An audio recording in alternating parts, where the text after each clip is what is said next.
तो आज की स्मैकडाउन में रोमन रेंस भले ही नजर नहीं आए हैं, लेकिन उन्हें लेकर धमाकेदार ऐलान जो है जरूर हुआ। साथ ही undisputed WWE champion Cody Rhodes की बड़ी हार मिली। यही नहीं, नए ब्लड लाइन ने शो में जमकर बवाल मचाया और अगले ब्लू ब्रांड शो में लेकर कुछ बड़ी घोषणा हुई। आइए ज़्यादा नहीं करते हुए इस हफ्ते की स्मैकडाउन के रिजल्ट्स पर नजर डालते हैं। हेलो फ्रेंड, दिस इज नास and you watching Russell takedown.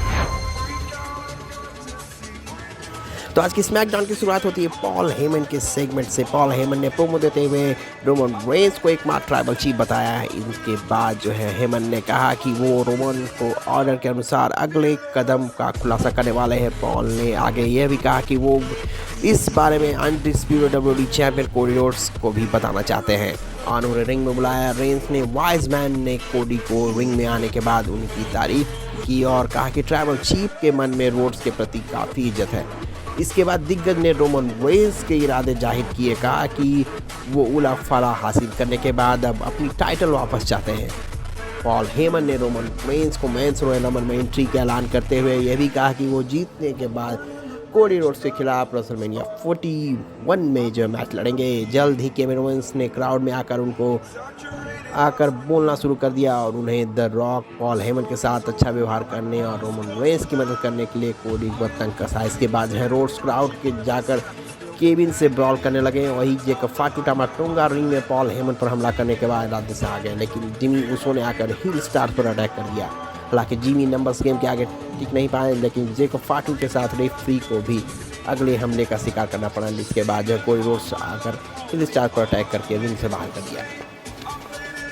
SmackDown की अगली जीत होती है चेल्सी ग्रीन वर्सेस मिचिंका for the women's United States championship on the line. Michin और चेल्सी ग्रीन के खिलाफ अपनी वुमेन्स यूनाइटेड चैंपियन डिफेंड की। फेस स्टार्स ने मैच में अच्छी परफॉर्मेंस देते हुए चेल्सी के ऊपर मुश्किल खड़ी करने की, लेकिन अंत में उनका जो है पाइपर निवेन की वजह से ध्यान भटक जाता है। जब मिचिन ने ग्रीन को क्रॉस बॉडी दिया तो उन्होंने इसे काउंटर करके अपने प्रतिद्वंदी को रोल अप के जरिए पिन किया और टाइटल रिटेन किया। मुकाबले के बाद जो है पाइपर ने मिचिन पर जबरदस्त हमला करके उनकी हालत खराब की। नेक्स्ट स्मैकडाउन में लॉस गार्जा एंड प्रीटी डेडली का मैच देखने को मिलता है।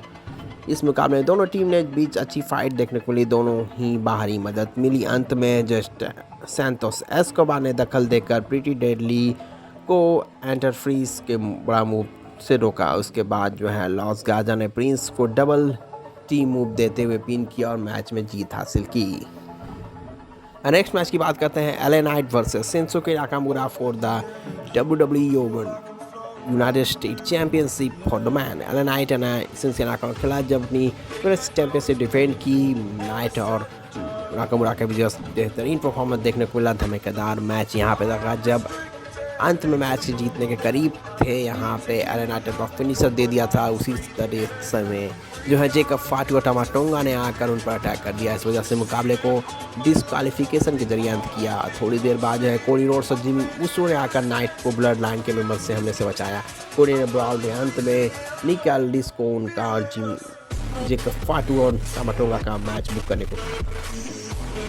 नेक्स्ट मैच की बात करते हैं Motor City Machine Guns versus Austin Theory and Grayson Waller के बीच number 1 contendership for the tag team match. इस मुकाबले में दोनों टीम ने जबरदस्त परफॉर्मेंस दी, मूव्स के काफ़ी इस्तेमाल किए। इसके अलावा एपेक्स जो है सैली ने ग्रीस 7 के बीच शानदार कमेंट्री टेबल पर मीटिंग को मिली।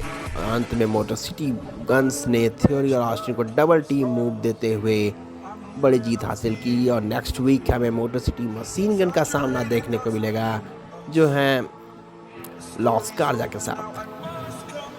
नेक्स्ट हमें टिफनी स्टैंटम का सेगमेंट देखने को मिला। टिफनी स्टैंटम प्रोमो देते हुए डब्ल्यूडब्ल्यूई चैंपियन बनने को लेकर बात की। टिफनी ने इस चीज़ को जिक्र किया कि उन्होंने कैसे नया जैक्स को बेवकूफ़ बनाया, उनके टाइटल जीत लिया। इसके बाद जो जैक्स का सेगमेंट दखल देने के लिए मिला, उन्होंने रिंग में आकर स्टैंटन को अपना टाइटल वापस करने का मांग की। जल्द ही बेली ने थोड़ी देर बाद बियांका ब्लेयर और नाओमी ने आकर वुमेन्स चैंपियनशिप हासिल करने की इच्छा जाहिर की। इसके बाद जो है रिंग में सुपरस्टार के बीच ब्रॉल देखने को मिला। टिफनी स्टैंटन ने चारों सुपरस्टार को टॉप रोप से मूव देकर साइड किया। इसके बाद जो निक एल्डिस ने नाया जैक्स, बेली, बियांका ब्लेयर और नायामी के बीच फाइनल 4 वे मैच का ऐलान किया। इस मुकाबले में विजेता को टिफनी स्टैंटन के वुमेन्स चैंपियनशिप का मैच मिलेगा।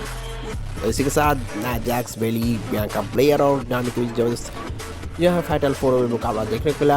और इस मुकाबले में शामिल कोई रेसलर आसानी से हार मानने को तैयार नहीं था। उन्होंने अपने प्रतिद्वंदी को हालत ख़राब करने की कोई कसर नहीं छोड़ी। अंत में बियांका ब्लेयर रिंग साइड पर नाया जैक्स पर अटैक करने के चक्कर में उनके साथ ही कमेंट्री टेबल पर दूसरी तरफ गिरी। वहीं रिंग में बेली नायामी को रोज फांट देते हुए पिन किया और मैच में जीत हासिल की। और इसी के साथ नेक्स्ट वीक जो है बेली वर्सेस टिफनी स्टैंटन का for the WWE women's championship का मैच देखने को मिलेगा।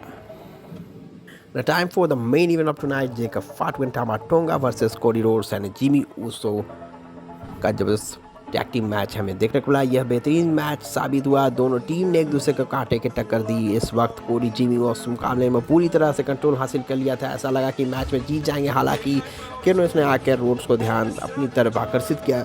इसके बाद जो है दोनों फाइट करते हुए बैक स्टेज चले जाते हैं। नए ब्लड लाइन इसका पूरा फायदा उठाए। अंत में जेकब फाटू ने जिमी उसो को डीडीटी हिट करने के बाद टॉप रोप से मूव से छलांग लगाई और पिन किया और अपनी टीम को जीत हासिल दिलाई। यहाँ पे thanks for watching and kindly subscribe to my channel. Russell, take care. Thank you.